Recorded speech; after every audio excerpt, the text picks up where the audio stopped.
তো নমস্কাৰ বন্ধুসকল, স্বাগতম জনাইছোঁ আপোনালোকক মোৰ ইউটিউব চেনেললৈ। আকৌ এটা নতুন ভিডিঅ' লৈ আহিলোঁ। এই ভিডিঅ'টোৰ কথা বহুতে ক'বলৈ কৈ আছিলে। তো ভিডিঅ'ৰ কথাটো হৈছে যে আমি চাওক, অসম চৰকাৰৰ যিখিনি পৰীক্ষাখিনিৰ কথা এইকেইদিন আমি গোটেইখিনি ডিছকাছ কৰি আছোঁ বা কথা আমি পাতি আছোঁ যে এইটো পৰীক্ষা হ'ব বা এইটো পৰীক্ষা নহ'ব ইলেকশ্যনৰ আগত। তো তেনেকুৱা সময়তে মই আপোনালোকক কৈছিলোঁ যে চাওক, বহুতো পৰীক্ষাৰ এডমিট কাৰ্ড ইতিমধ্যে ৰিলিজ কৰা হৈছে বা কিছুমান এডমিট বৰ্তমান ৰিলিজ কৰিবলৈ গৈ আছে চৰকাৰৰ ফালৰ পৰা বা ডিপাৰ্টমেণ্টখিনিৰ ফালৰ পৰা। চ' মই সেইকাৰণে আপোনালোকক কৈছোঁ যে বহুতো পৰীক্ষা জানুৱাৰী মাহত পাতি দিয়াৰ চান্সেছ আছে আৰু সেইমতে পৰীক্ষাবিলাক এতিয়া পাতিছে। আৰু কথাটো কি হৈছে যে এতিয়া আমি ভাবিছোঁ যে যিহেতু টাইম নাই, এটা দেওবাৰ আছে, এটা শনিবাৰ আছে, তেনেধৰণে যদি আমি জানুৱাৰী মাহটো চাওঁ 4টা দেওবাৰ বা 4টা শনিবাৰ তেনেকৈ আছে আৰু দিনত পৰীক্ষা পাতিব পাৰে। তো এতিয়া বৰ্তমান বস্তুটো কি হৈছেগৈ, যিহেতু সময় নাইকিয়া, তেওঁলোকে কি কৰিছে, সকলোবিলাক পৰীক্ষা তেওঁলোকে পাতাৰ ধান্দা মাৰি দিছে আৰু কি কৰিছে, এইটো ক্ষেত্ৰত গৈ পেলাই তেওঁলোকে এডমিট কাৰ্ডবিলাক যধে মধে ৰিলিজ কৰি দিছে। লগতে প্ৰত্যেক দিনাই একেটা ডেটতে তেওঁলোকে 7টা 8টালৈকে পৰীক্ষা তেওঁলোকে একেদিনাই পাতি দিছে। তো কালিও তেনেধৰণৰ বস্তু হ'ল। DHSৰ পৰীক্ষা আছিলে, ডাইৰেক্টৰেট অফ হেল্থ ছাৰ্ভিচেছৰ, আৰু DHSৰ ফেমিলি ৱেলফেয়াৰৰ দুইটা ছেপাৰেট হয়। FWৰ পৰীক্ষা আছিলে, কেইবাটাও পষ্টৰ কাৰণে হৈছিলে। তো বস্তুটো কি হৈছে, বহুতে পৰীক্ষা দিবলৈ গৈছে। বহুতে পৰীক্ষা দিবলৈ গ'ল। তো কথাটো মই কিয় কৈছোঁ চাওক, কালি আৰু কেইবাটা ডিপাৰ্টমেণ্টৰো পৰীক্ষা আছিলে। তো এই বস্তুটো চাব, জানুৱাৰী মাহত মই কৈছিলোঁ যে DHSৰ পৰীক্ষা হ'ব, কিন্তু তাৰ লগতে বাকী সোপাও হৈ গ'ল। এতিয়া কি পৰীক্ষা কালি হ'ল আমি চাওঁ আহক। কালি পৰীক্ষা হৈছিলে আপোনাৰ DTৰ, ডাইৰেক্টৰ অফ টেকনিকেল এডুকেশ্যনৰ দুটামান পষ্টৰ কাৰণে হৈছিলে। তাৰ লগতে SSBৰ হৈছিলে, সশস্ত্ৰ সীমা বল, তাৰে ট্ৰেডছমেনৰ পৰীক্ষা হৈছিলে। লগতে ICMR, Indian Council for Medical Research, তাৰ এছিষ্টেণ্টৰ পৰীক্ষা আছিলে। লগতে এমট্ৰনৰ পৰীক্ষা আছিলে, এমট্ৰনৰ কিবা এটা পষ্ট আছিলে, মই পাহৰিছোঁ। লগতে DHSৰ আছিলে, DHS FWৰ আছিলে, আপোনালোকে জানেই। APSCৰ এছিষ্টেণ্ট প্ৰফেচাৰৰ লেংগুৱেজ টেষ্ট আছিলে, লেংগুৱেজ পেপাৰখন আছিলে। তো তাৰ লগত 2 ঘণ্টাৰ পেপাৰ আছিলে, এখন 100 মাৰ্কছৰ। তাৰ লগত আপোনালোকৰ বঙাইগাঁও DC অফিচৰ জুনিয়ৰ এছিষ্টেণ্টৰ পৰীক্ষা আছিলে। কিন্তু লাক ভাল আছিলে যে এই পৰীক্ষাটো জুনিয়ৰ এছিষ্টেণ্টৰ বঙাইগাঁও DCৰ এই বাকী পৰীক্ষাবিলাক দেখি তেওঁলোকে সেই বস্তুটো পষ্টপন কৰি দিছে 24/1/2021 আৰু তাৰ নতুন এডমিট আহিব 15 তাৰিখৰ পৰা। তো 24 তাৰিখে আকৌ নতুন কি পৰীক্ষা আহিছে সেইটো সন্দেহ আছে এতিয়াও, কিন্তু তথাপি এইটো বাৰু পষ্টপন কৰিলে। ইয়াৰ লগতে DC ধুবুৰীৰ জুনিয়ৰ এছিষ্টেণ্টৰ পৰীক্ষা আছিলে আৰু সেইটো ইতিমধ্যে হৈ গ'ল কালিয়ে।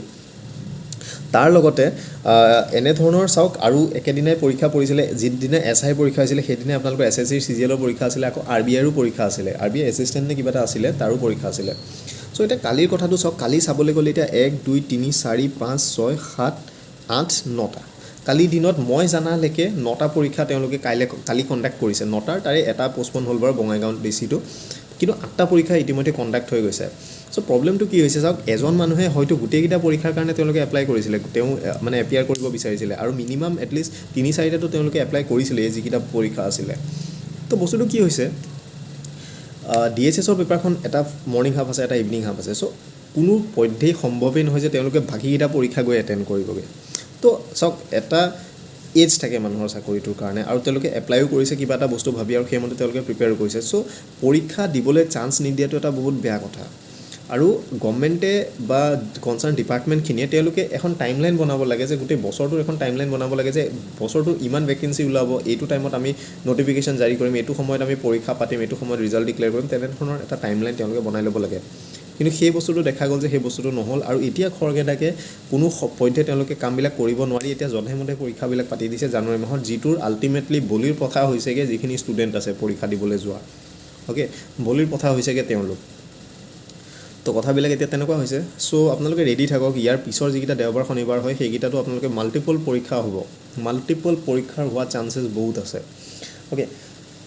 তো সেইটোৱে মই কৈছোঁ, ইয়াৰ পিছতো এনেকুৱা হোৱাৰ চান্সেছ আছে, বহুত চান্সেছ আছে যে মাল্টিপল দিনত মাল্টিপল পৰীক্ষা হ'ব একেদিনতে।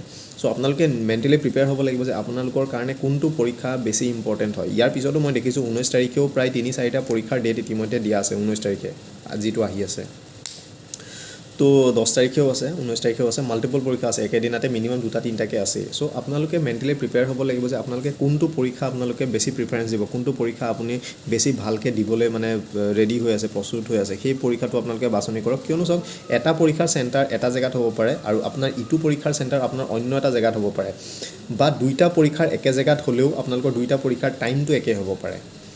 চ' কথাটো বুজি পাইছে।